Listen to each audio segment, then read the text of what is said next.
வணக்கம் நண்பர்களே. இன்றைய தலைப்பு வந்து பார்த்தீங்கன்னா, டாக்டர் ருக்மணி லட்சுமிபதி பத்தி தான் வந்து பேச போறேன். சரிங்களா? ஸோ யார் இந்த ருக்மணி லட்சுமிபதின்னு சொல்லி தானே கேட்குறீங்க. இந்திய விடுதலை போராட்ட வரலாறுல வந்து பார்த்தீங்கன்னா, தமிழ்நாட்டில வந்து மிகப்பெரிய தாக்கத்தை வந்து ஏற்படுத்தியவங்க. ஸோ அவங்களுடைய ஹிஸ்ட்ரியை வந்து பத்தி தான் வந்து இந்த வீடியோஸில் வந்து நான் உங்களுக்கு சொல்ல போறேன். சரிங்களா?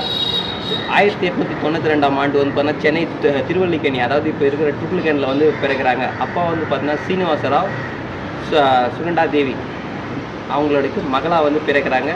இவங்க வந்து பார்த்திங்கன்னா எக்மோரில் இருக்கிற பயிற்சி கல்லூரிலையும் சரி, மெட்ராஸ் காலேஜில் வந்து டிகிரியை வந்து கம்ப்ளீட் பண்ணுறாங்க. இவங்க வந்து பார்த்திங்கன்னா ஒரு மருத்துவர் அப்படின்னு சொல்லிட்டு சொல்லலாம். இவங்க வந்து ஒரு சித்த மருத்துவர். ஸோ அதன் பிறகு வந்து பார்த்தோம் அப்படின்னா, டாக்டர் அசந்தா லட்சுமிபதி என்றவங்களை தான் வந்துட்டு திருமணம் செய்கிறாங்க.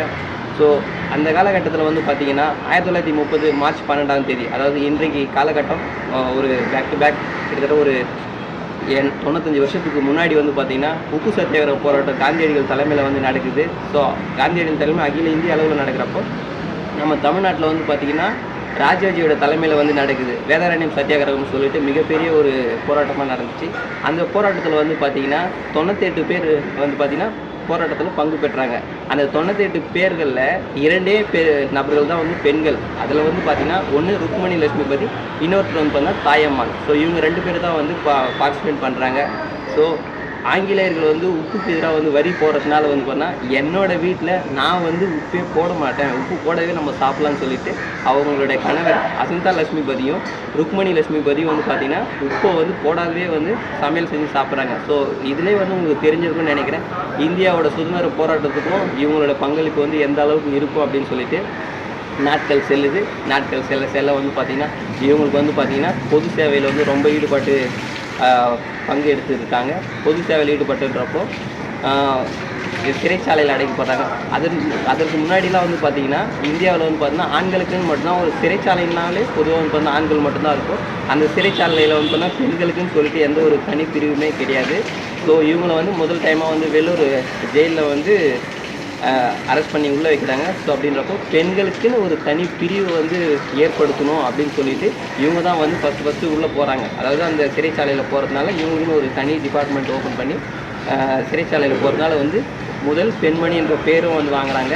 அதற்கு பிறகு வந்து பார்த்தீங்கன்னா உப்பு சத்தியாகிரகத்துக்கு வந்து போராட்டத்தை எதுனால வந்து சட்டத்தை மீறினால ஃபைன் போடுறாங்க. அபராதம் கட்டிய முதல் பெண்மணின்னு சொல்லிட்டு இது பண்ணுறாங்க.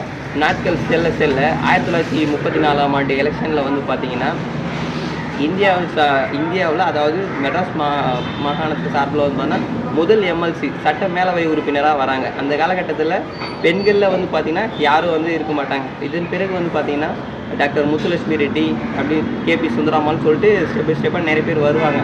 ஆனாலும் எம்எல்சி மேலவையில் வந்து பார்த்தீங்கன்னா இவங்க தான் வந்து ஃபஸ்ட்டு வராங்க. அதன் பிறகு வந்து பார்த்தீங்கன்னா 1945 காலகட்டத்தில் டி பிரகாசம் அவரோட தலைமையில் வந்து முதல்வராக இருக்கிறப்போ வந்து பார்த்திங்கன்னா இந்தியாவிலே, அதாவது நம்மளுடைய மெட்ராஸ் மாகாணத்தில் வந்தோன்னா முதல் துணை சபாநாயகர் என்ற பொறுப்பு வகிக்கிறாங்க.